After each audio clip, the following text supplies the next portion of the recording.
welcome to today's APA Live event. I'm Amy Ferrer. I'm the Executive Director of the American Philosophical Association, and we're really appreciative of your all taking the time to be here, especially our panelists and facilitator for today's discussion, but also to all of you in the audience live who've taken time out of your day to be a part of this event. And of course, everyone else watching later on the recording, we appreciate your time as well. So today's event is co-organized by the APA Virtual Programming Committee and the Journal of Applied Philosophy. And the title of the event is Reproductive Ethics and Public Philosophy, a symposium marking Mary Warnock's centenary. So without further ado, I'll turn things over to our facilitator for today, David Archard. David. Thank you very much, Amy, and thanks everybody for coming. Welcome to this podcast on the work of and work inspired by the concerns of Mary Warnock. And at the start, my thanks to both the APA and to the Journal of Applied Philosophy in the form of Avery Colas for making this possible. So my intention here is to introduce the session by saying a little bit about Mary Warnock and context of her work. And then we're going to hear 4 presentations summarizing published articles in JOAP by various young scholars tackling issues inspired by the concerns that animated Mary Warnock. And we're going to divide that into essentially 2 sections with 2 paired papers in each. So 2024 is a year of at least 3 anniversaries. As the podcast ad makes clear, it's a centenary of Mary Warnock's birth, but it's the 40th anniversary of the foundation of the Society for Applied Philosophy, which publishes the Journal of Applied Philosophy. And those of us here today have published in a special issue of that journal, memorializing Mary Warnock and her concerns. But certainly it is the 40th anniversary of the passing in the UK Parliament of the legislation whereby the recommendations of the committee that Mary Warnock chaired led to the creation of the Human Fertilisation and Embryology Authority, which is widely recognized throughout the world as an exemplar of regulation in the sector of reproduction. I think in that way, Mary Warnock is thus appropriately remembered, both for her work that's in philosophy and her work as a policy maker. I should be clear at the outset that I have enormous admiration for Mary Warnock, and I offer these comments both as past chair of the Society for Applied Philosophy, current vice president of the Society for Applied Philosophy, and someone who was on the HFEA for 12 years. Now, it's very conventional to say that Mary Warnock was both a philosopher and a public policy maker, but further, that as a philosopher, she was not the equal of her Oxford women contemporaries, the fearsome 4 of Elizabeth Anscombe, Philippa Foot, Mary Midgley, and Iris Murdoch, but that as a policymaker, she was the mistress of pragmatism, compromise, political realism, and efficacy. That's always seemed to me to be unfair to her in 2 regards, and it doesn't tell the whole story of her intellectual achievements. As a philosopher, she was extremely modest and indeed self-deprecating about her work.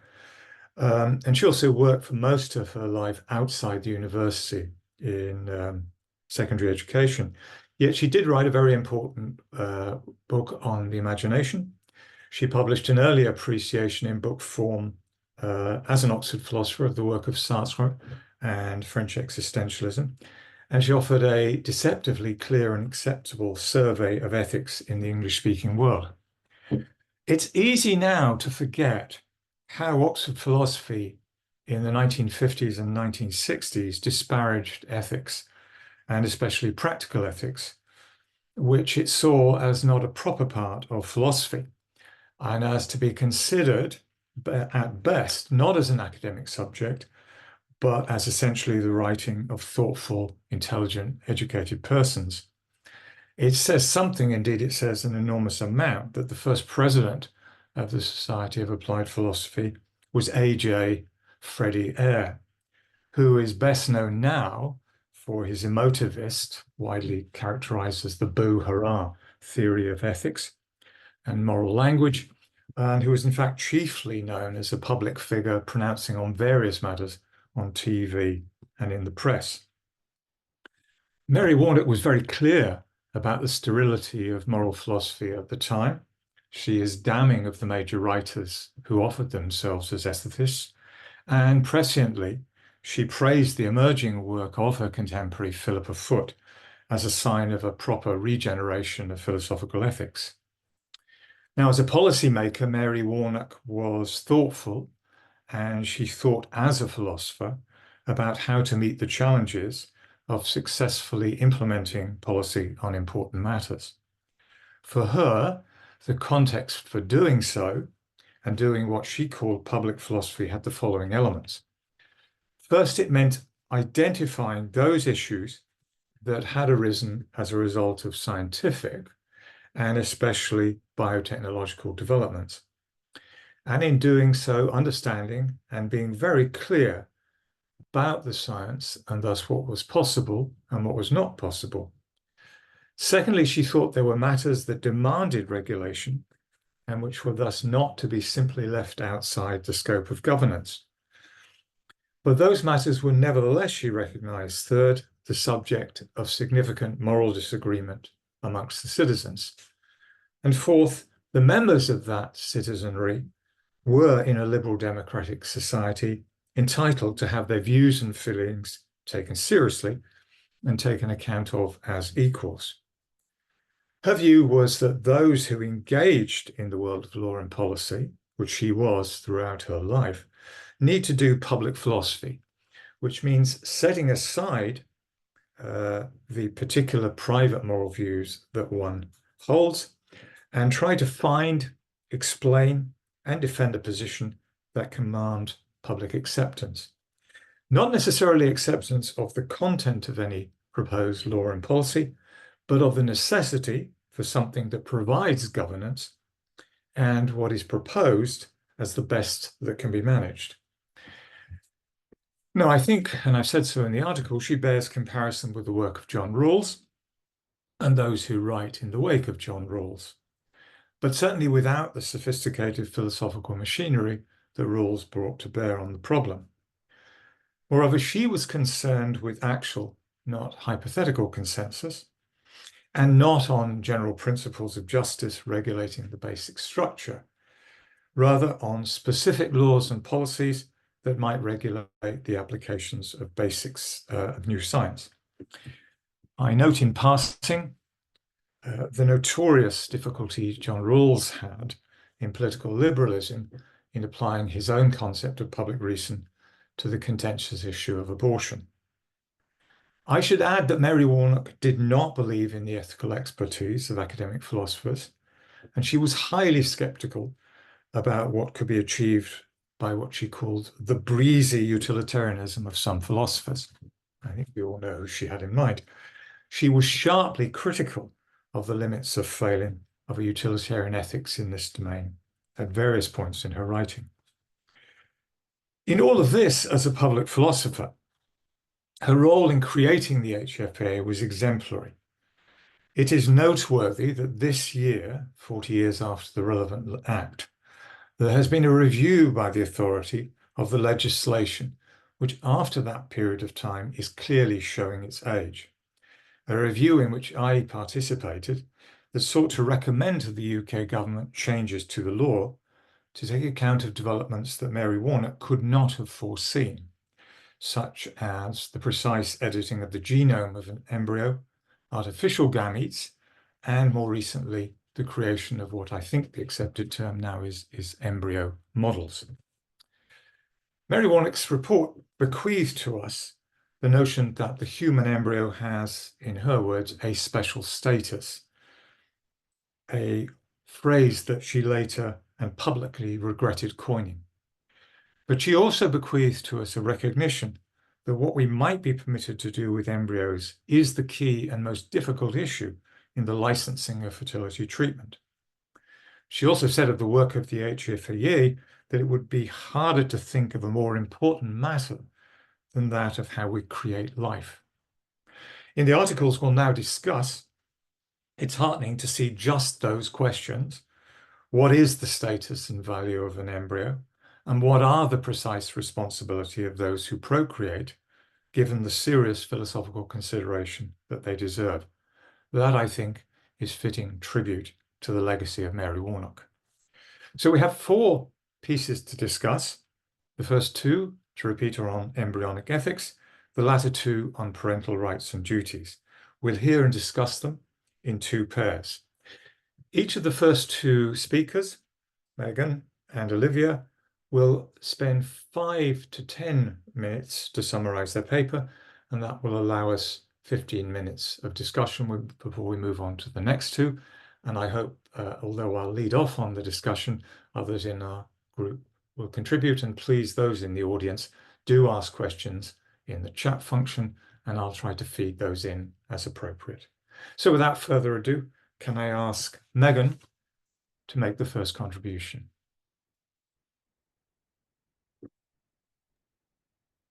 Thank you, David, and thanks to the APA and the Journal of Applied Philosophy for putting together such a wonderful discussion. I'm going to kick off our discussion about embryos, and I apologize in advance with 5 minutes. Things will feel like they're going very fast because indeed they will be going very fast. So in this paper, I aim to truly kind of tackle what I take to be so special about embryos, in a sense that kind of meets in the middle the historically conflicting embryos are persons and so maximally valuable moral status against embryos have no value, they're nothing but cut fingernails or fallen hair, somewhere in the middle. But I do so through a bit of a circuitous route, and I actually start with something that I take it that we have a good deal more moral agreement on, namely the treatment and value of corpses. So we'll start there. Despite not having a good deal of agreement about precisely what acts are respectful acts for the treatment of corpses, there does seem to historically, cross-culturally be agreement about the fact that corpses are deserving of some special treatment, right? I think currently this is best seen in kind of pervasive attitudes about the what is impermissible to do to corpses. So historically, we see that people are very against acts like grave robbing. We have kind of consistent beliefs about the impermissibility of necrophilic acts. And we even see this up until very recently with some of the public outrage at the way that mass graves were treated during the COVID-19 pandemic. Now, again, finding positive beliefs that are actually what people think is permissible to do with corpses is a bit harder to pin down, but safe to say that there does seem to be agreement that there should be some respectful treatment, though questions about what that respectful treatment looks like. So what's the reason for this? In all likelihood, there's a number of reasons for this, but I think at least one reason is that the corpse is an important symbol of the person that once occupied that body, right? So when a person is living, the body becomes a morally significant symbol of the person. And then when they pass, there's a sense in which that symbolism continues, right? Every particular corpse not only stands in some important relationship to humanity, generally speaking, but stands in some important relationship with a very particular past person. So I classify some of this value in terms of symbolic value because I think corpses and past people have this uniquely symbolic relationship. But that can't be it, right? Symbolic value left undefined could mean any number of different types of value. So I go a little bit further to say that even though corpses are obviously not persons, in fact, one of the defining features of being a corpse is that you are not a person. They do still seem to have some non-instrumental value, or that they are valuable as ends. And we see this because we treat them in ways that are largely inconvenient to us. And in fact, we treat them in certain ways, even if it doesn't benefit us at all. So if I come across a corpse that I don't know, or for whom the past person I didn't know, right? I still have reason to not kick it or something like this, even if I didn't know that person. And that's because I recognize that there was a person that once inhabited that body. And I'm using kind of fishy inhabiting bodies language, but you can substitute your favorite body to person relationship there. Okay. So the move here is probably pretty obvious to most of you, right? So just as corpses represent the prior people that once used that body to interact with the world, embryos too represent people. But rather than representing people who once existed, embryos represent particular distinct people who could come into existence under certain circumstances. And again, the same relationship holds. It's not that embryos broadly represent humanity. It's that any particular embryo A could become some particular person A, and then that particular person A could become some particular corpse A. There's a singularity in the relationship. Now, importantly, I don't think that this relationship is particularly in their potential to be a person. I want to avoid kind of future like ours style arguments, but instead I think that it is these relational features between the embryo and the person that could exist, and not these kind of intrinsic features about the embryo's ability to come into existence. So in the more axiologically dense part of the paper, I give an account where I say that embryos are finally valuable in virtue of their symbolic relationships to persons that could come into existence, and not in virtue of any intrinsic features of the embryo itself. Okay. So why does this matter? Why kind of give account of this sort of value? Well, as Olivia will dive into in a little bit more depth in her presentation, there are currently an estimated 1 million frozen embryos in fertility clinics in the United States alone, and it's expected that that number will continue to grow as artificial reproductive technology continues to improve. Now, of the array of options that genetic parents have with their embryos once they decide to stop using them for procreative purposes, one option that's commonly given to them is what I call simple discarding. And simple discarding is just discarding the embryos into medical waste, basically saying, I don't want to give it to adoption. I don't want to donate it to research, the other two common options. Instead, I just want to dispose of them quickly. I think one upshot of my argument is that it casts doubt on whether simple discarding is ethically appropriate. So I think simple discarding embryos seems to be inconsistent with the symbolic value that I've laid out in the paper, as it would be for corpses, right? When we have a corpse, we don't just say that it's permissible without any countervailing reason to throw it in the dumpster or quickly kind of dispose of it without any sort of special process.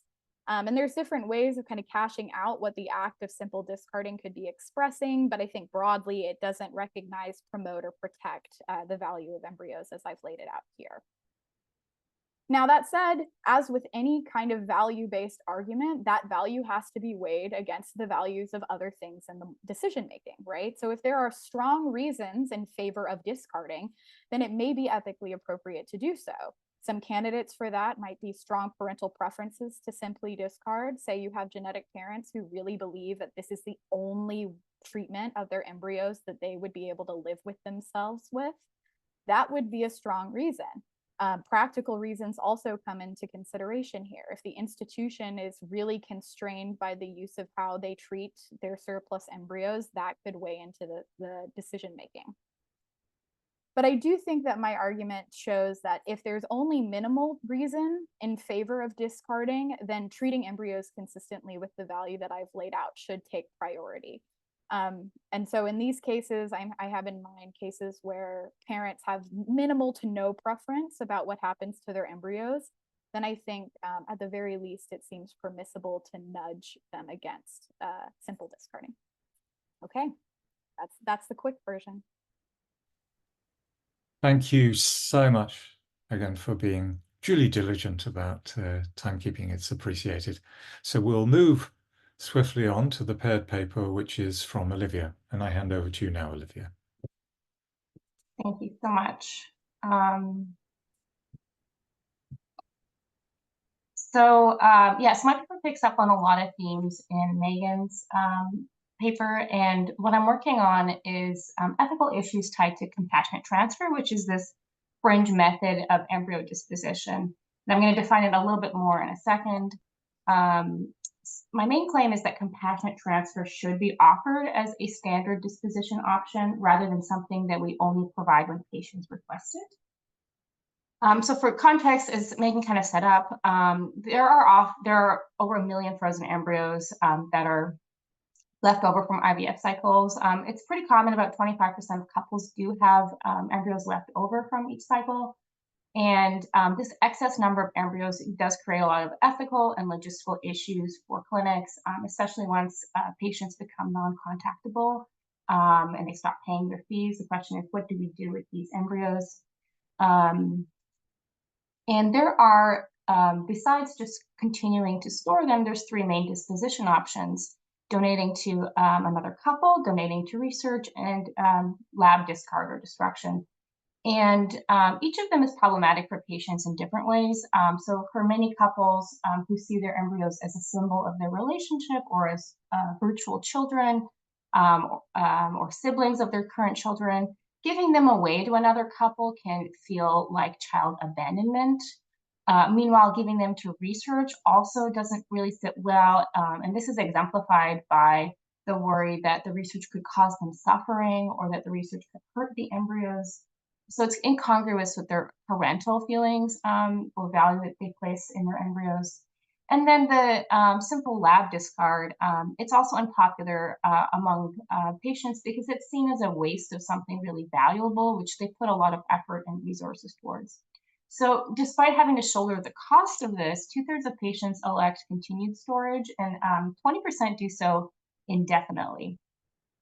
But there does exist this 4th option, and it's much less common, that I think might be able to help reduce modestly this number of excess embryos. And it's called compassionate transfer, and it's where the embryo is thawed and then transferred into the patient's body during an infertile window, with the expectation that this will result in the disintegration of the cells, absorption into the body, and then loss of the embryo. And because it has non-reproductive purposes, the compassionate label is meant to capture the physician's motivation of benevolence rather than, say, medical benefit. I think, however, this is not an adequately descriptive label. I think it's kind of patronizing. And so I propose a new term, which is idea transfer or intentional disposition of embryos via absorption. And patients who elect this say they do so, they find it to be more natural, and it's a way of showing respect for the embryo, giving it a, sort of a resting place in the body, akin to sort of a ceremonial burial. And one study suggests that 19% of patients would be somewhat or very likely to choose idea transfer over other options. And it also helps align for some patients with moral and religious views that they have, because it does allow for an insignificant possibility of pregnancy, which might help those who have moral commitments that preclude just discarding the embryo. So despite this, it's only offered routinely in about 5% of clinics. And typically people discover it via word of mouth or through the internet. And it's still potentially somewhat a controversial approach. One physician described it as a waste of time, money, and a farce. And physicians often also don't provide it because there are no medical guidelines on it. So my proposal is that I think that this method should be offered as a standard disposition option that's advertised on the IVF clinic, discussed up front, offered with appropriate counseling. And I think in doing so, the patients might feel more empowered to make the dispositional decision. And it might then help reduce that number of excess embryos that they have left over. So there are 4 objections that I do consider in my proposal. Given limits of time, I'm just going to talk about the last one, but I'll just describe the objections here. The first is that it would be a waste of resources. So, clinics should be used for producing, for pregnancy, and those resources should be put towards those patients rather than towards idea transfer. Two is that worry that it would reduce the number of embryos available for donation to research or to other couples. Three, that it treats the human body in a disrespectful way, so sort of akin to a receptacle for medical waste. And four, that it might contribute to this narrative about the value of embryos that might ultimately be harmful to people who are pregnant or who want to become pregnant. So it's this last one that I'm going to talk about, and I think it's a really serious one. And so I want to just give some recent examples of how there's been this encroachment into reproductive rights in the last year that does sort of speak to this worry. So there was a woman who was charged earlier last year with abuse of a corpse after she attempted to flush the products of her miscarriage at home down the toilet after doctors had confirmed that the fetus had died in utero. And there are also new laws in several states that now prohibit clinics from discarding products of conception with medical waste and require a ceremonial burial, and the cost of which is passed on to patients. And this is what we might expect from disposing of human corpses. And IVF clinics in Alabama had to pause all IVF treatments temporarily after the state Supreme Court ruled that frozen embryos are legally considered children. So the common theme here is that there's this growing trend towards viewing embryos as deserving a status equal to that of living persons, and this tendency of the state, and this is the more worrying part, to enforce this symbolic regard for the fetus. And my position at the moment is sort of agnostic about whether those who view embryos in this way are correct, but more I'm focused on the negative consequences for patients and providers when this is an enforced position. So it jeopardizes access to IVF and access to abortions, and it places patients at physical harm and clinicians at risk of criminal charges if they don't comply with this sort of symbolic recognition. So although I do take this worry really seriously, I also think that limiting knowledge or access to idea transfer wouldn't be the best place for pushing back against this kind of narrative. This should really come from resisting anti-abortion and anti-IVF laws. And indeed, there needs to be more emphasis on how I think all reproductive decisions, including those concerning disposition, should have limited state interference and should be treated as largely personal and legitimate decisions. So the conclusion of the paper is that I think that the benefits outweigh the risks in offering idea transfer more broadly. Thanks. Absolutely great, Olivia and Megan. Thank you so much. That was a great way to start our discussion. So I'm going to encourage those in our audience, if they have particular questions, to put them in the chat room, and then I can channel them. And hopefully we can have about 10-15 minutes of discussion of those two papers before we move on to the next two. And I'll just start by saying that I thought both of you invoking the notion of symbolic value was interesting. I should historically point out that Mary Warnock, when she coined special status for the embryo, was accused at the time of a fudge. She was basically trying to do the impossible, which was reconcile the majority on her committee with the minority, and the minority were those who were profoundly opposed to any embryo research and attributed the embryo the value of a human life. And she thought that saying it has special status was a way of getting around that. What she later said in the UK second chamber was that it sounds odd to say of something it has a special status when, she said, you sluice it down a sink. That looks odd. The question I wanted to ask you both was why you think the genetic creators of the embryo have preferences that need to be considered. I think, Megan, you talked about interests. You also talked about preferences. I think, Olivia, you talked about their views. What if someone said, but actually the procreators of an embryo have a very strong claim as to what happens to the embryo because they stand in a very important relationship to it? They're its creators, and either that generates something like an ownership claim over the embryo, and many of them will say it's our embryo, you can't do certain things with it, it's for us to choose.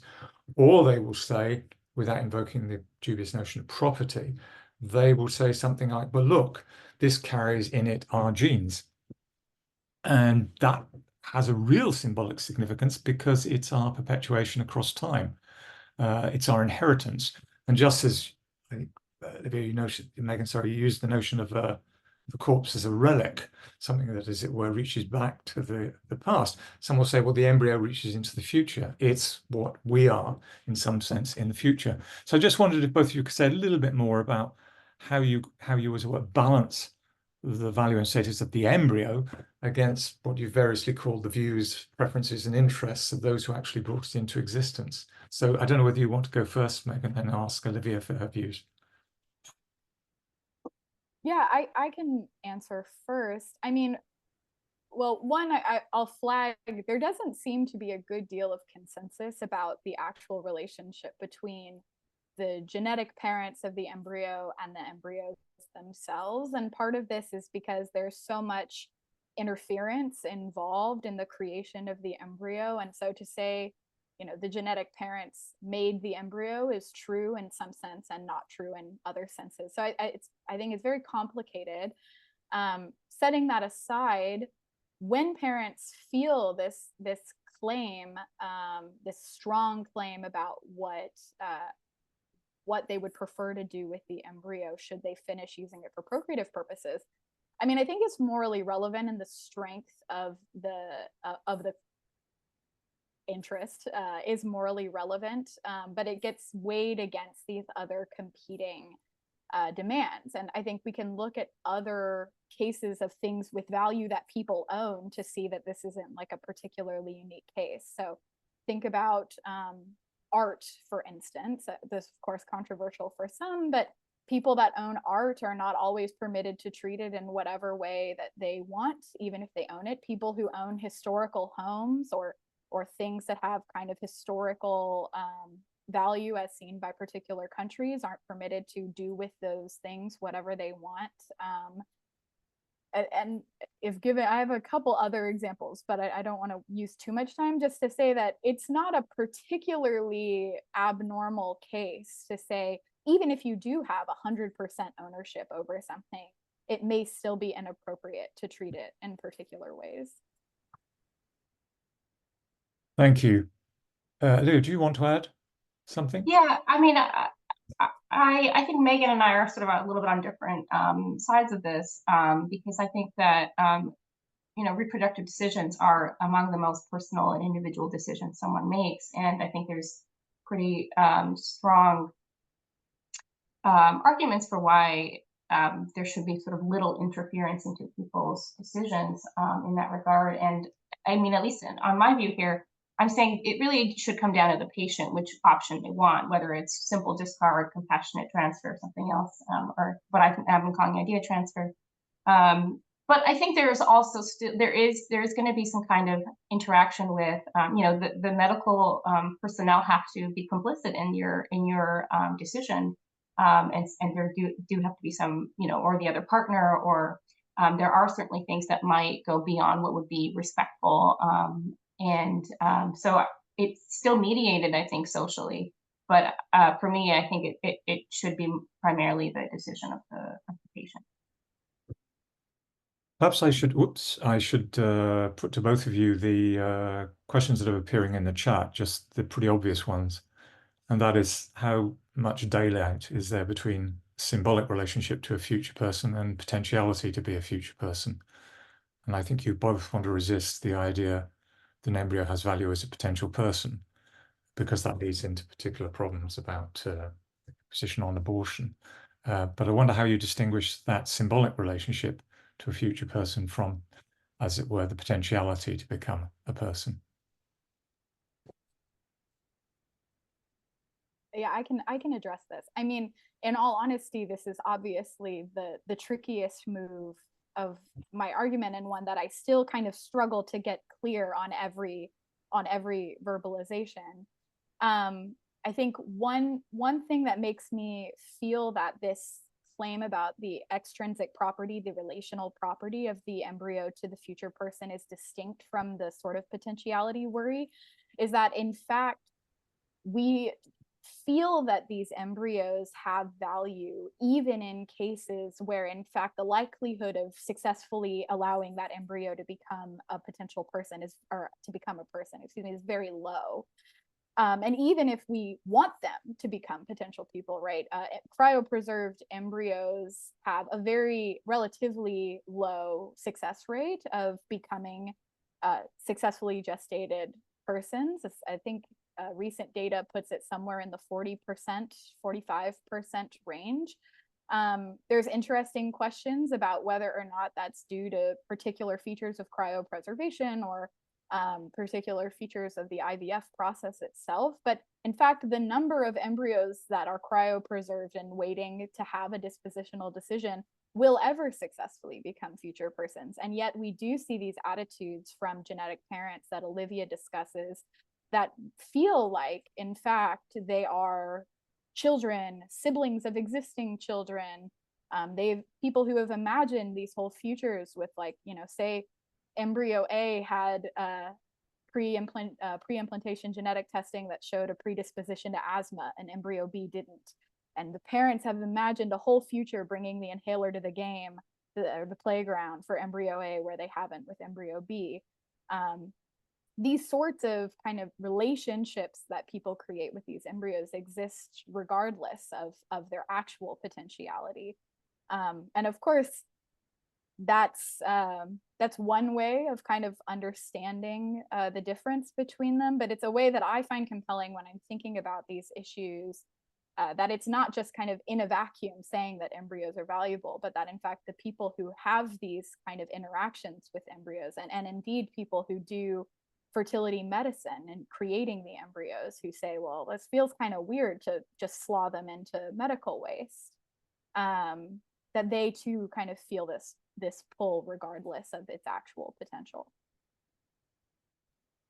I wonder if I might ask Megan a question. So I was thinking about this comparison between corpses and embryos, and you know, there's a worry you raise about simple discard seems disrespectful.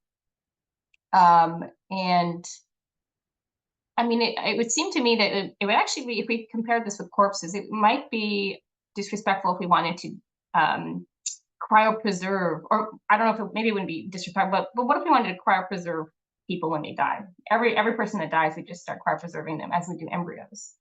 Would this be somehow more respectful towards the human body or the human person that existed? And I think we'd probably tend to say, no, it's okay that we destroy them. It's okay that we allow for their destruction. And could we say the same thing for embryos, that like there's a way, you know, destruction doesn't mean that you don't value it. It could still sort of maybe properly show respect for embryos. Do you think that's the case, or do you think there's something about destruction itself that necessitates it being disrespectful? Great. I, in all honesty, had not thought about the frozen corpse case. Okay. But in fact, it's very interesting because it more closely parallels. So it would be something I'd have to give more thought to. But to the more general question about destruction broadly, no, I think there are ways of destroying, excuse me, something that can be consistent with value. So the UK and various different places in the US have these sorts of sensitive disposal policies, whereby the institutions can choose to do more of like a ceremonial disposal process within the institution. People don't actually have to be involved in that process at all. So if it's a sensitive disposal of fetal remains, the patients they're not like forced to be there or anything. And in fact, it is destruction. It's just destruction with slightly more intention, more akin to what we might see with like a John Doe corpse at a hospital, something like this. And I think I would have to think more about whether or not I think that's like perfectly consistent with the value, but I think it's at least more consistent with the value. So would you be in favor of idea transfer, like given that patients might be doing it out of a desire for respecting the embryo, but it does lead to the destruction of it? Yeah, I actually think our papers are very consistent, except for you think that they're subjectively valuable, and I think that they're finally valuable.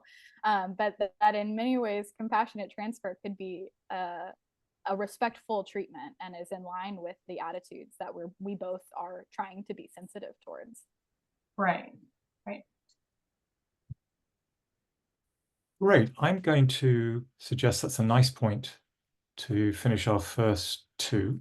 And I'm going to embarrass both of the next speakers by quoting Olivia at them. She has a lovely point where in her paper, where she says, bearing children is one of the most environmentally harmful decisions a person can make, as it results in an exponentially greater use of resources per child than one's life alone. So none of us should procreate for that very reason. So we'll have two papers on the ethics of procreation and the ethics of parenthood and the grounds of parental rights. And we'll take it, I think, in alphabetical order, if you don't mind. And I'll ask Reverend Brandt to lead off first. Same constraints, 5 to 10 minutes, and then we'll have some time for discussion. Over to you.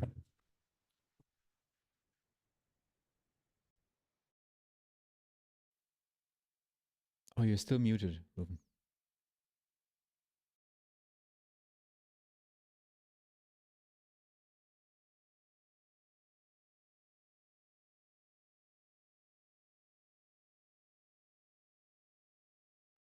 Am I unmuted now? I hope so. Thank you. All right. Now David's muted. Thank you very much. I'd also like to extend my thank yous to the APA and to the Journal of Applied Philosophy for putting this together, and for David Archard for agreeing to sort of chair this panel and keep us all in line. I'm going to do my best to keep this to my allotted 10 minutes. Okay, so where do I want to start? The essential question I'm going to try and answer is this question right here. Why do we have weighty obligations towards the children that we are responsible for creating? Now, this question has a whole bunch of sort of related questions, which I'm going to put aside for now, though if people want to ask about that in the question period, I welcome that. So some related questions, what makes someone responsible for creating a child? That's a difficult question. One I'm not going to try and answer in these 10 minutes. I'm not going to try and answer what the precise content of these weighty obligations are. I will, though, just note that I don't think that these weighty obligations are necessarily parental. Okay.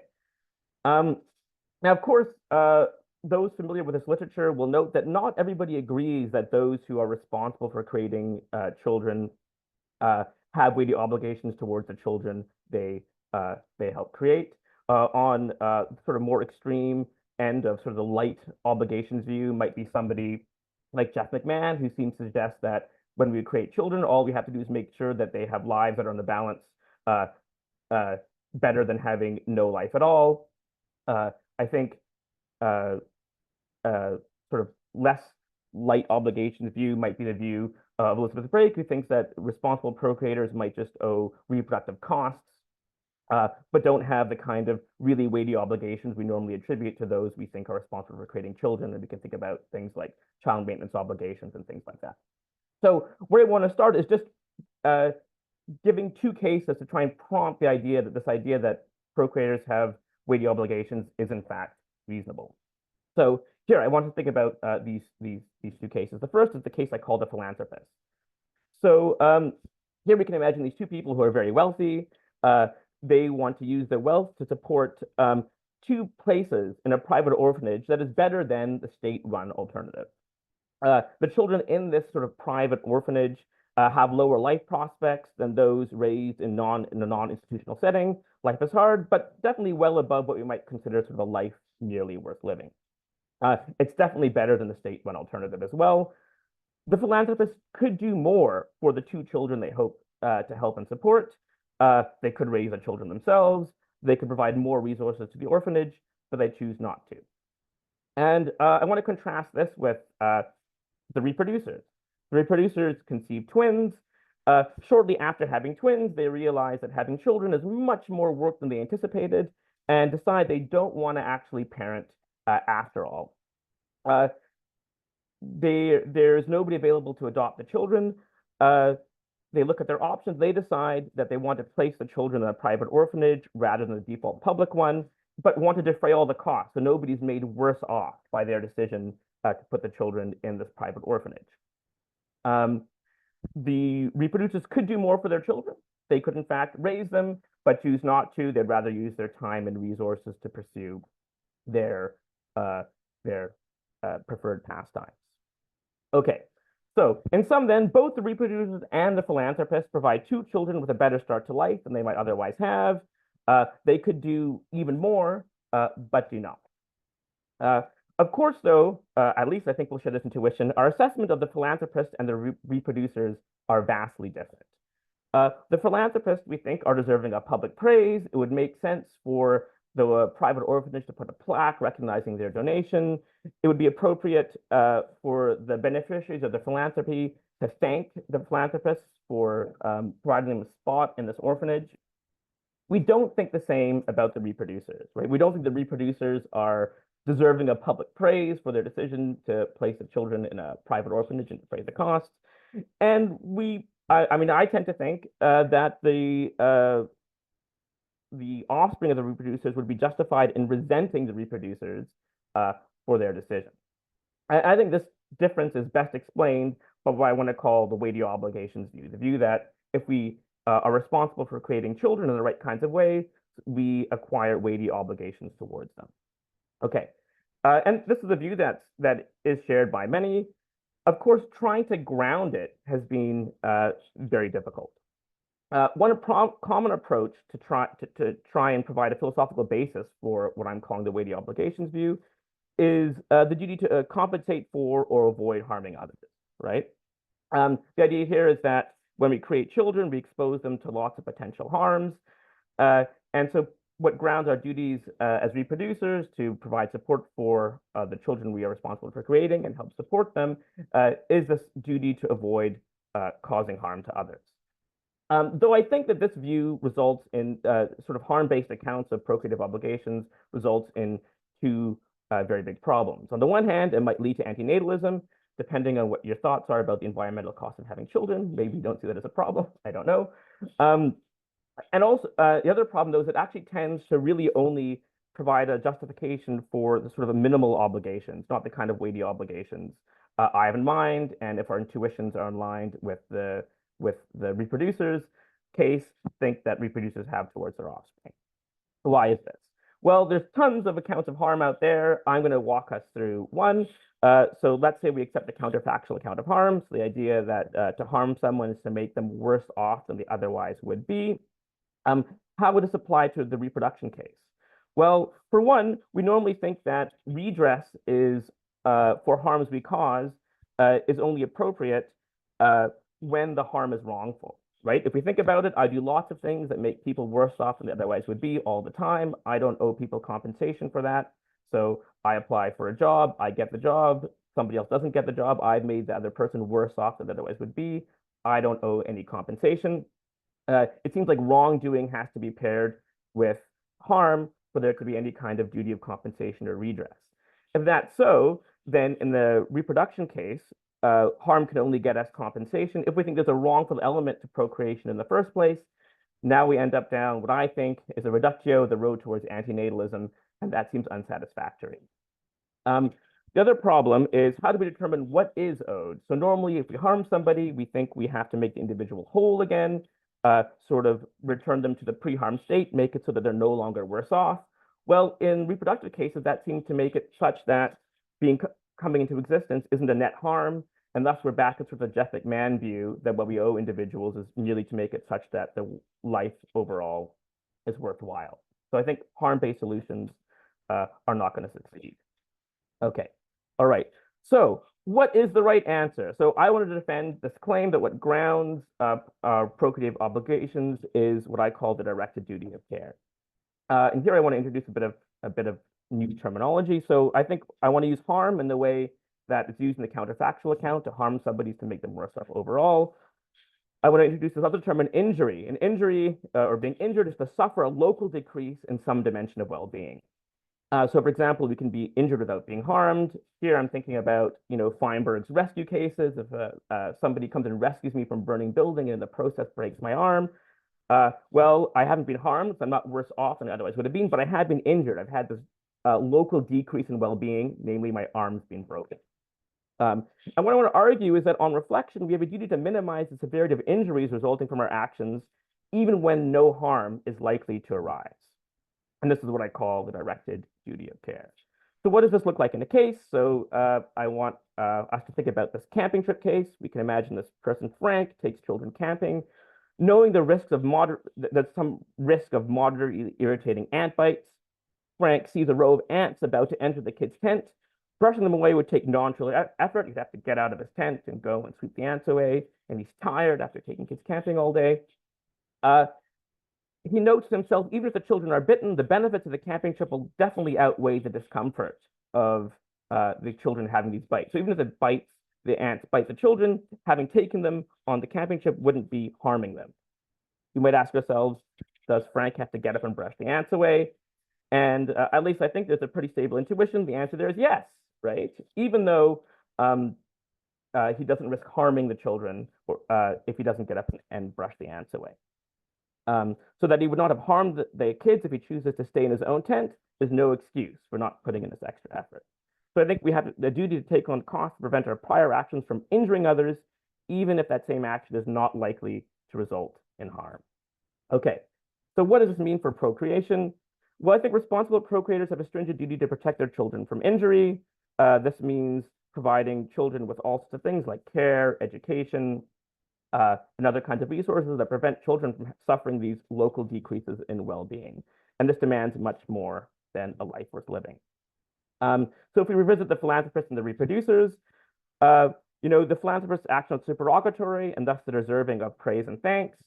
The reproducers are bound, though, by this directed duty of care because their actions have put children at risk of suffering injuries, and they now have to take steps to prevent these injuries. And so given the circumstances, what they've done is at best minimally fulfill this obligation, which is why they're not deserving of praise. And we might actually think they're blameworthy because they haven't done enough to prevent injury.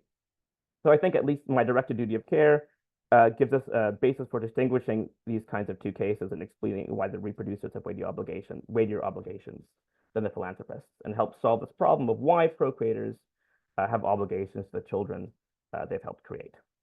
All right, I'll stop there, and hopefully I was within time. Indeed. Okay, let's move on then to Benjamin.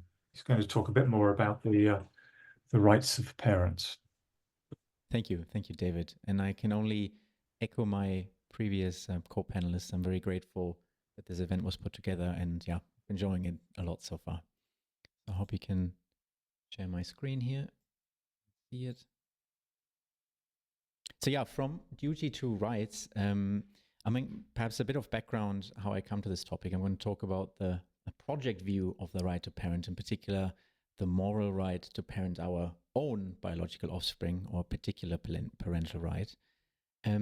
I care about, and my research focuses on the ethics of partiality and impartiality, which is generally concerned with, the reasons, the special reasons we have, normative ones, to give, extra care and attention or moral priority to ourselves and those close, near and dear to us. And hence, what I take to be a very exciting question about, well, is there actually a sound philosophical basis to also give this kind of priority in the form of a moral claim right and have that right in regards to our own biological offspring? And perhaps to contextualize this a little bit, why do I find this exciting? Why should we talk about this? All of us take it for granted legally that we have a right to parent our own children. It's kind of obvious, but I think there's interesting reasons to probe whether that actually holds up under philosophical scrutiny. So you might think that, especially if you care about liberty and equality and you want to justify the family, there's all kinds of interesting tensions that arise. And some of the seminal work by Brickhouse and Swift, who've defended the institution of the family, they actually struggle with defending, an account of particular parental rights. They only go as far to saying, actually, well, we can justify the family why you should be allowed and have a right to parent in the form of enjoying a particular good, but we can't quite tell a story of how that attaches to particular children. There have been twists and turns by other scholars to kind of expand upon this, but that's in the background of my paper where I say, well, these approaches don't quite work out and we need to turn to other normative philosophical resources. So that's one kind of motivation. And the second one, I think, is just inherent in the parent-child relationship. And, it's a very interesting asymmetrical relationship. Children are, strictly speaking, at the mercy of their parents in the first few years, until puberty and adolescence. They depend on them for care. There's power asymmetries. And this kind of relationship, normatively speaking, is very different from other kinds of special person relationships that moral philosophers are interested in, confer or compare friendships, relationships with your colleagues, or romantic relationships, for example. Now, in addition, I think for most people, parenting is actually one of the most meaningful activities in their lives. Not for everyone, but for many people, they say it's a centrally important part of my life. It's a very valuable good to raise another child successfully to adolescence, to be a successful parents. We care about this. So the question then arises, okay, can this kind of intimate, valuable relationship good, is it actually protected in the form of a moral right? And can we justify it on solid philosophical grounds, just to kind of contextualize this a bit more? Now, I'm not going to go through the entire kind of fine-grained dialectic. I hope to just give you kind of the cliff notes and the main takeaways, and I hope they kind of cohere roughly with your reading of the paper. There's sometimes, a dissonance between what the author takes themselves to be arguing, what is in the text, and what the audience then kind of receives, so to speak. But if you ask me, what am I kind of arguing for? So I'm exploring the resources of a project-based account to account for particular parental rights as opposed to general ones, which I suppose is the emphasis. And there's a few revisionist upshots, I suppose, that come with that. And I'm interested in just exploring. Okay, so if we take this notion seriously and flesh it out, what actually follows, what falls out? And I think, for example, this account, similar perhaps to your paper, Reuven, it's quite stringent. So it requires sustained commitments of various sorts, perhaps even more stringent than other work by scholars, for example, proposing accounts to do with desert, moral desert. I think an upshot of this account is that it doesn't really draw a difference between adoptive and biological parents on moral grounds. So I deny that this is a morally significant distinction, even though I think actually this account can yield us de facto rights to parent our biological offspring. And this account also questions the notion of binary parenthood. So I say actually, projects can be shared. So, there can be polyadic forms of parenthood, moral parenthood, and that's fine. And that's actually, again, calling into question primarily Western paradigms of parenthood. The kind of binary setup is actually more a Western idea of how the family ought to be construed. So what's the project view? I'm not the first to coin this term. You might have come across it. In the ethics of partiality, there's this ongoing debate about what justifies partiality. Is it our special projects, famously perhaps attributed to Bernard Williams, Susan Wolf has written on this, Sarah Stroud, or relationships, Samuel Scheffler, Nico Kolotny, others, Diane Jeske, they've kind of pioneered some of this work. And I want to, inspired by perhaps Williams's work, flesh out this kind of project view, according to which I say, an agent acquires and possesses a right to parent a child, a moral right, when and because they pursue a valuable parental project with respect to C. And this renders the project account a kind of combined view, because the notion of parental project is pluralistic as opposed to monistic. It's not just single criterion, such as it's the genes, it's that I created my child. It's a combination of different sustained commitments and investments.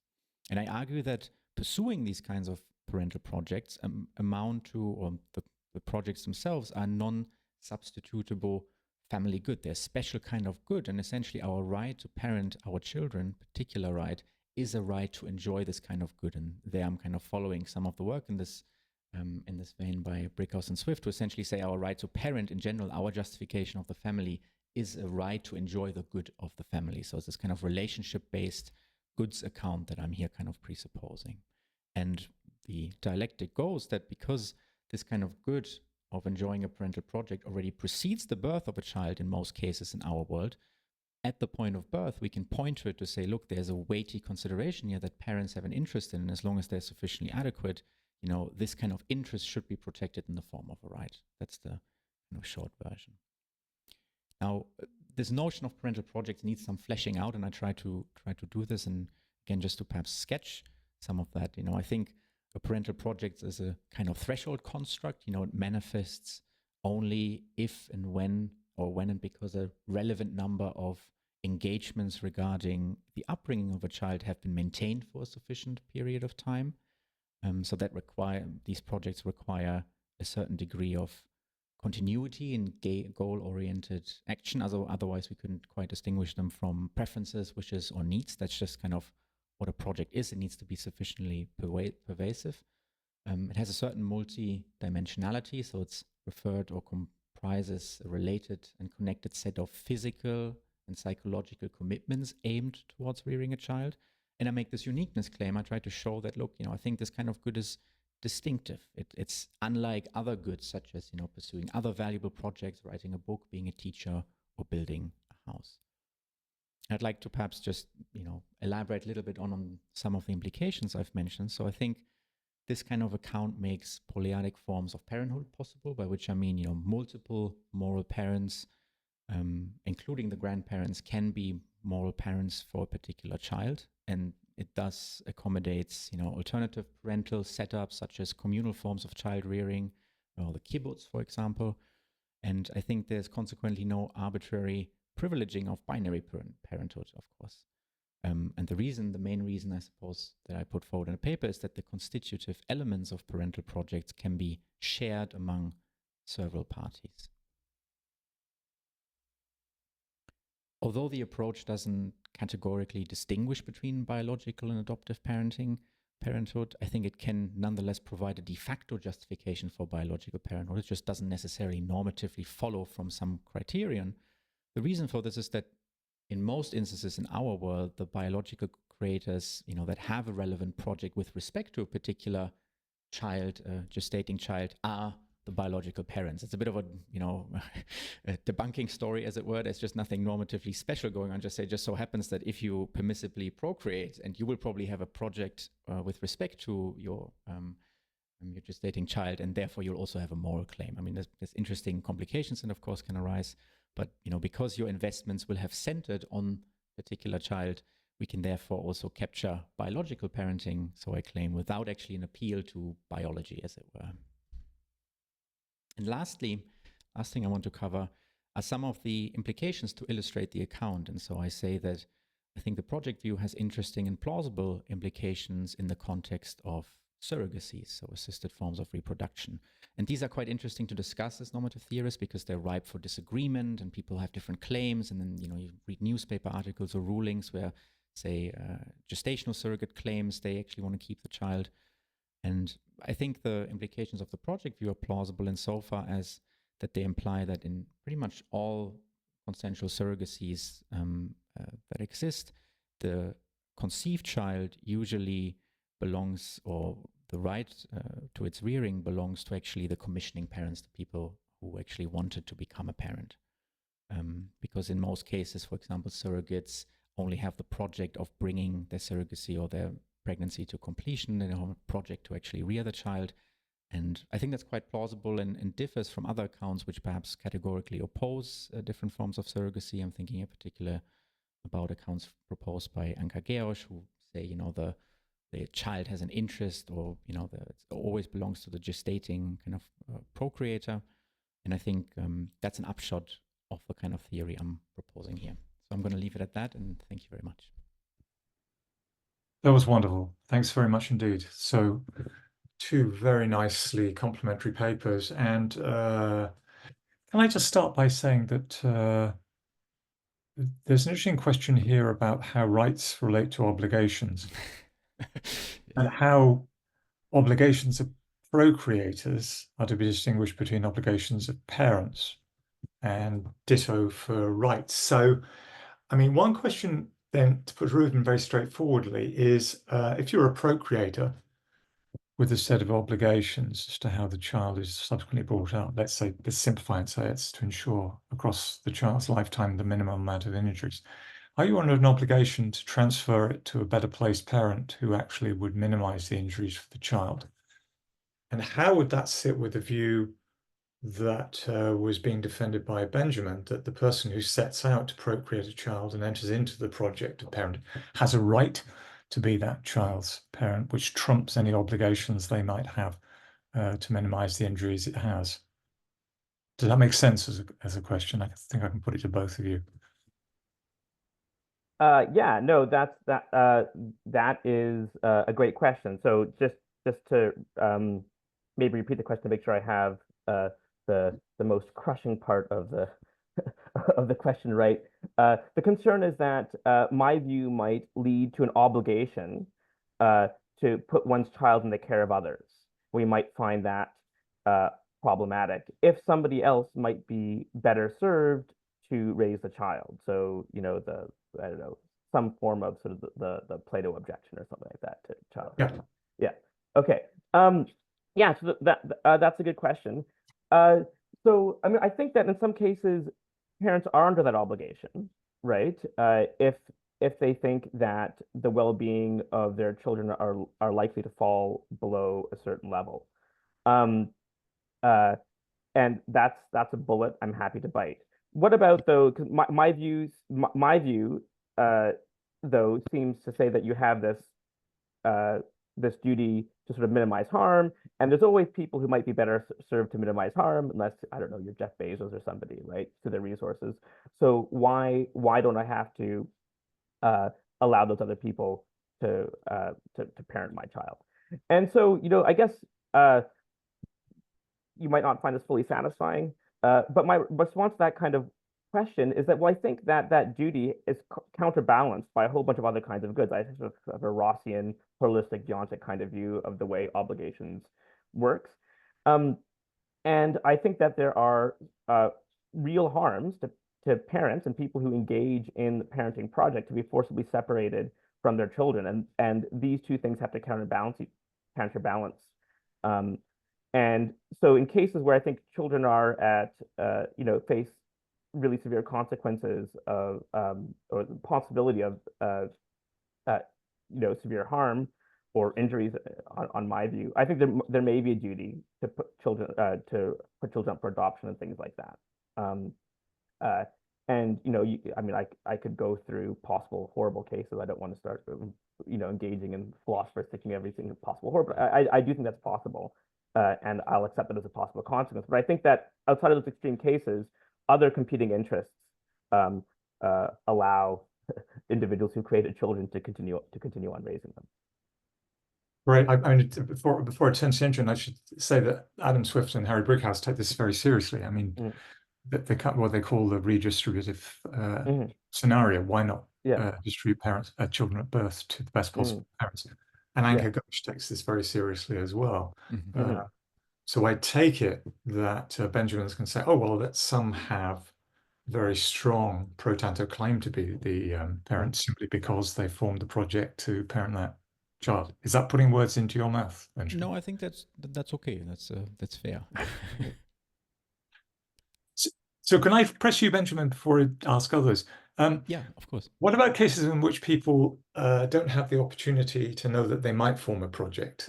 You mentioned surrogacy at the end. The Baby M case in America is interesting because, in fact, the surrogate in that case had become pregnant by the boyfriend she left. And when he knew of the birth, he said, well, I want the child now. And the courts took very seriously the view that he hadn't been given the opportunity to parent, and had he known counterfactually that he was a father, was likely to be a father, he would form the project to be the parent.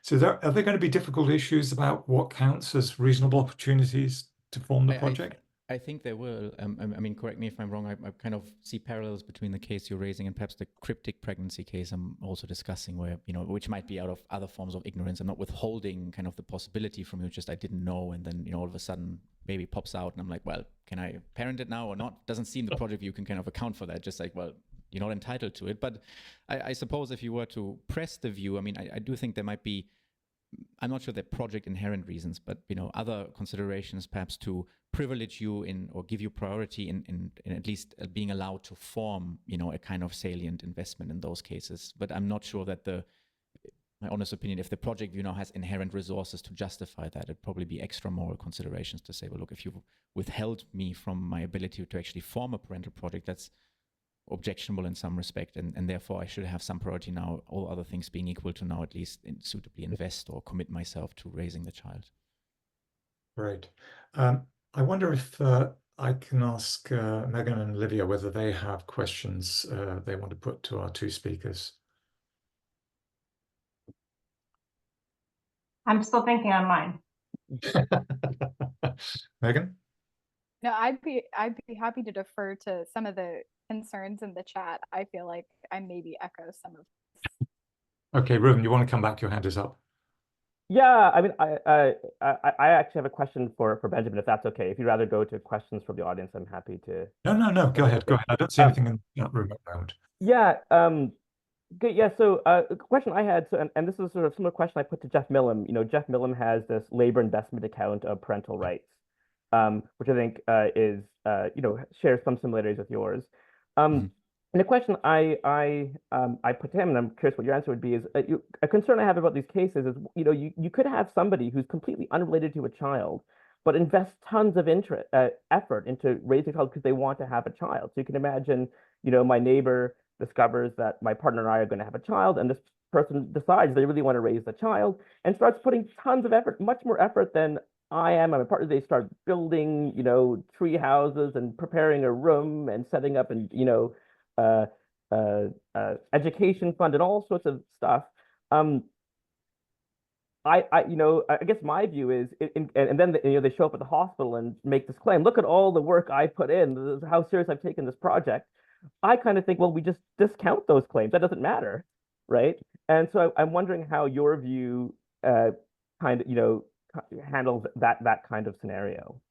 Yeah, I suppose, these are the kind of ambivalent procreator cases. What if you kind of, I know I touch the belly, or I'm like every night I'm standing at my window. Perhaps that sounds a bit creepy, but just looking what's happening and so on. And I'm educating myself about becoming a good parent. And at some point you might think, well, actually much more deserving, perhaps even with respect to raising this child. And I think I argue that the desert account is actually more susceptible to those kinds of objections, because it specifically says, reward is proportional to investment.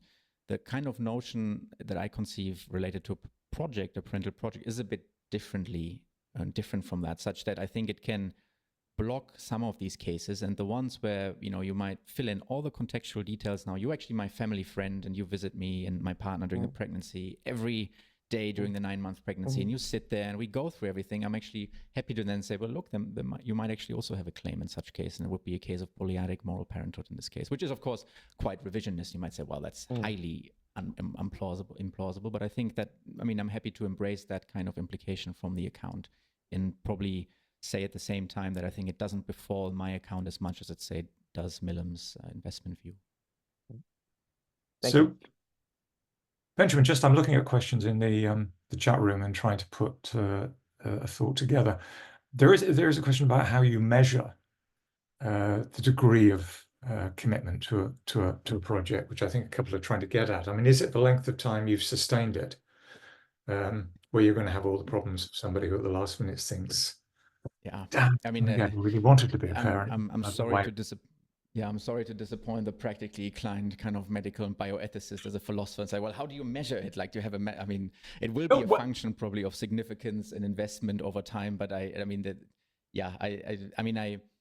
that's, I think, where more work needs to be done. So I couldn't tell you right now. Well, it's usually, 3rd month, and then you need to every day spend 8 hours. I don't think I can give you that. But I think Avery wanted to press you on surrogacy, because most legislatures that allow for surrogacy, the QK is a good example, allow a cooling off period. That is, they don't make the contract enforceable. So they allow that someone might change their mind. So you can imagine someone who goes into a surrogacy contract perfectly prepared to hand the child over, happy with, but during the period of the pregnancy, forms slowly the intention, well, I think I'd like to be the parent of this child.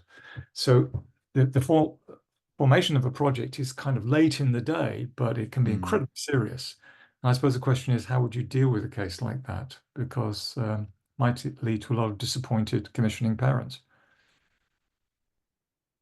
Yeah, on the one hand, there's the significant notion of the kind of agreement forming and breach of agreement, which then might introduce other normative considerations. But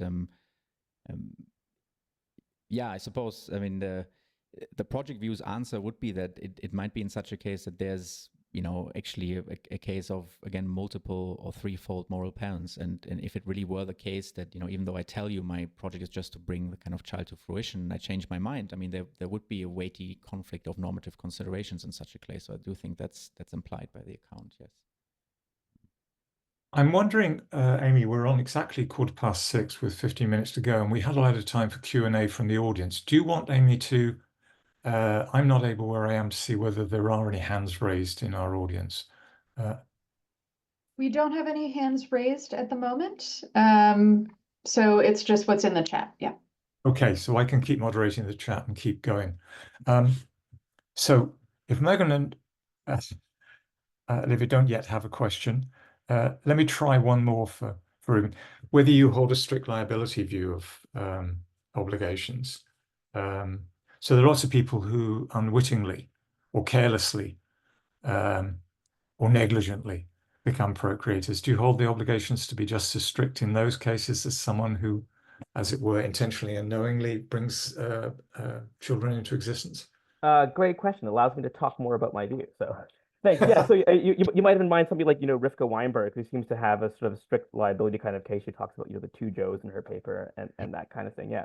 So I don't. So at the beginning I said I'm going to put aside this question of what makes somebody a responsible procreator, hoping that somebody would ask a question about it. So thank you.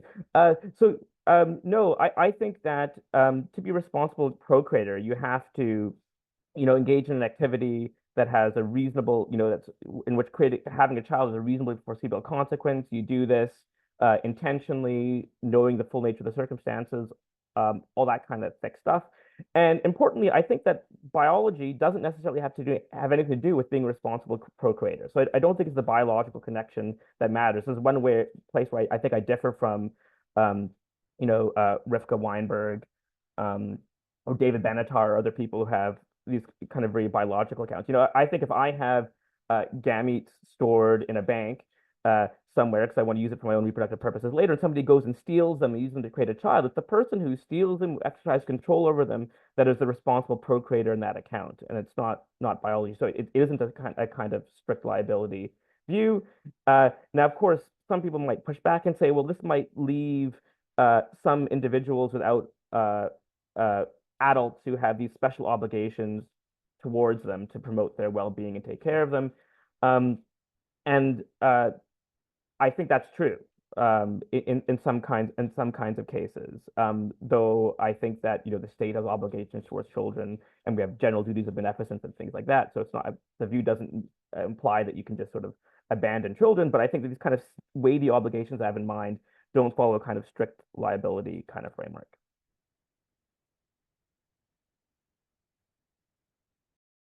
You're muted. Megan, I thought, yes, your hand was up, so go ahead. I finally did think of a question. So it's for Benjamin. I'm wondering if the project view has interesting ways of explaining people experiencing infertility that are pursuing fertility treatment as kind of like the ultimate project of seeking out a child, and whether or not the way of explaining it would have interesting implication for like the reasonability of taking on all of the costs of fertility, or the consistent trying efforts to have the child in the end. So it might be related to what you have to say about surrogacy, but yeah, I mean, one argument I'm unsure if I fully endorse that argument, but one argument you could construe is that insofar as there exists a very weighty interest in realizing and engaging in parental projects, there might be certain subsidies that should be funded or supported, and that might include fertility treatment. So I think that's one potentiality. Though I know someone else asked, I think Tina, you did in the comments. I stay away from questions about kind of the permissibility or the support for procreation in the first place. So I think this view is completely neutral in regard to that. So I don't think I want to construe it as therefore we should actually support procreation or anything like that. Great. We do have a question in the audience. So I have it down as Amber had raised her hand. Go ahead. I think you're muted. Sorry, I couldn't unmute myself, so the host had to do it.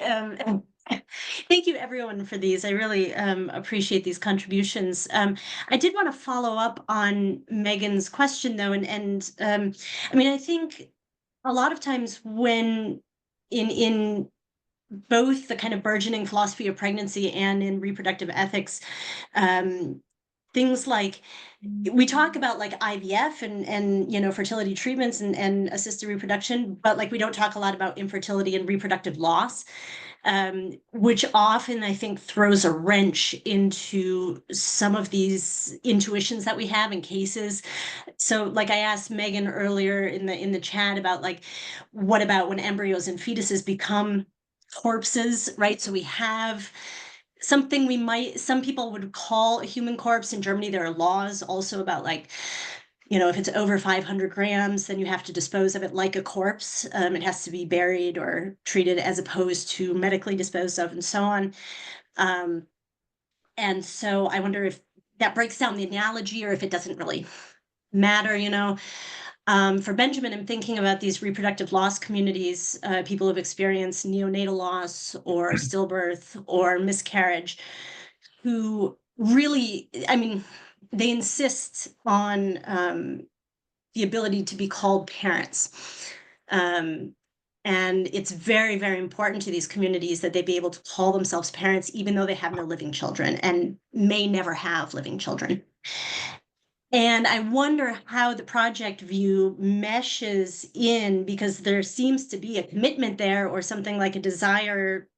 They wanted to parent, they wanted to be part of this, to undertake this project. It just wasn't available to them, or it didn't work out for them. And so I'm just wondering what that means for the project view, like when one becomes a parent, when does the project begin, and so on. Yeah, I do think these relevant investments can arise already pre-birth, and I suppose, and I hope this is a satisfying answer, the project view would be inclined to explain the kinds of cases that you raise as, actually the grief, the sadness as, the valuable, or the loss of the valuable parental project, actually, which is already so significant at the time of birth that if something happens, then this can, is weighty and regrettable, and we have reasons for normative specific attitudes in response to it. So I think it would actually explain those cases by virtue of the loss of the valuable parental project that one was engaged in these cases.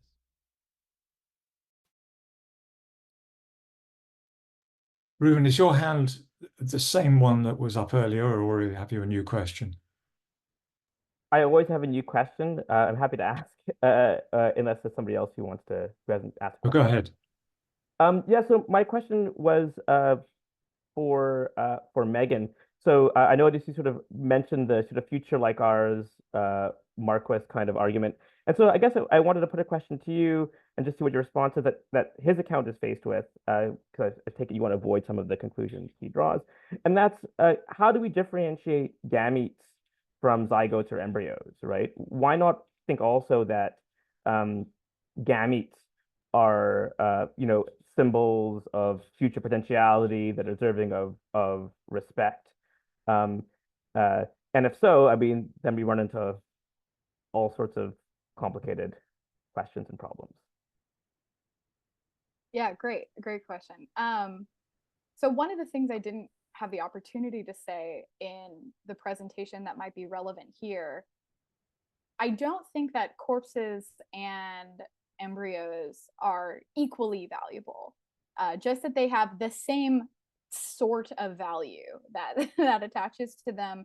I actually think probably fetuses also have that same sort of value, though when in utero, the interests of the pregnant person are almost always going to outweigh the moral demand to like respect the fetus. And I think a similar thing can be probably said about gametes. There's like some kind of a scale of demand that is in line with the strength of the symbol or something like this. Like, might be that gametes have the same sort of symbolic value, but that in fact it's quite minimal, like almost always outweighed by countervailing reasons to dispose of them in particular ways. Benjamin, again, same question. Is your hand up? Oh, yes, actually, I had a question for you, Olivia, and Megan. I really enjoyed your paper. So I like the move to look at, corpses, embryos, and I'm interested in kind of probing that a little bit more. So, there's all kinds of asymmetries between our attitudes kind of before we're born and after born, and and I'm interested in what normatively significant considerations might be at play and what we could draw from those. So I'm wondering, in the case of corpses, one explanation available is, of course, that our moral reasons relate to also there having been a person that had a history, that had a good life. There was a loss of something valuable, especially for those who shared a relationship with that particular person. That paradigmatically, of course, seems to be absent in the case of someone, something that hasn't been born into a person yet. So I'm wondering if you think, how do you deal with this? I mean, do you think they're relevant kind of structural asymmetries? You just said, you don't think they have the same kind of symbolic value, but I'm wondering if, there are asymmetries here that limit our ability to kind of reason from our attitudes towards corpses than to our attitudes towards embryos, or if we need to be a bit more careful in some respects. So I think a lot of what you're pointing to is what I would use to motivate the differences in the strength of the value or the weight of the value. And I completely agree that, I mean, what's interesting about the corpse case is like there's some kind of a baseline value whereby like even if you had no idea who that person was, they have some value that is what I'm trying to address. But if you know the person, or the person happened to be a particularly good person, lovable, made all these positive contributions to society, et cetera, like there might be reason to think that they're like even more valuable or than just your average John Doe corpse.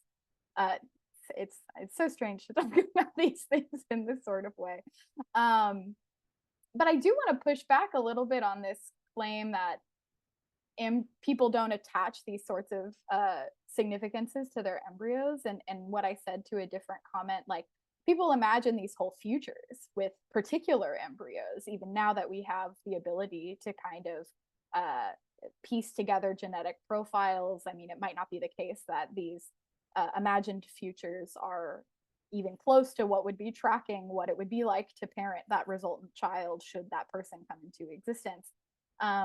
But people have these sorts of similar sentimental attitudes. And I also want to flag that, every human has some experience with corpses. Like intuitions about corpses are as old as the existence of people, because the existence of people time the existence of corpses, right? Like we have extensive engagement with death, with human bodies.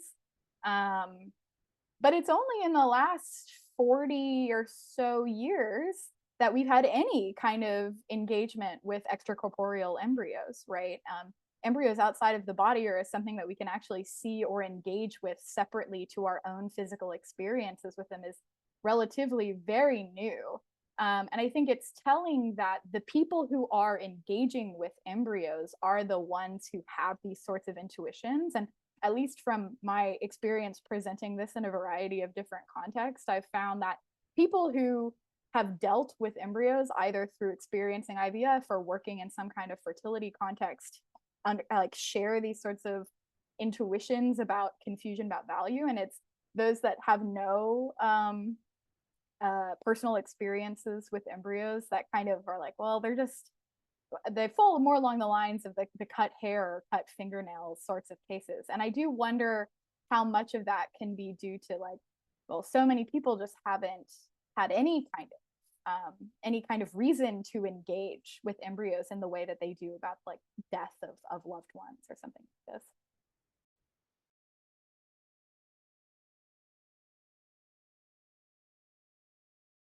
Wonderful. Yes. Just to say as we near the end that we are going to have a huge problem with the notion of embryo models and what kind of status or value we want to accrue to them, because as it stands, they have no chance whatsoever of being implanted and developing into human beings, but they're going to be the objects of important research. And I think a lot of intuitions divide here as to whether we should create them and what we do with them.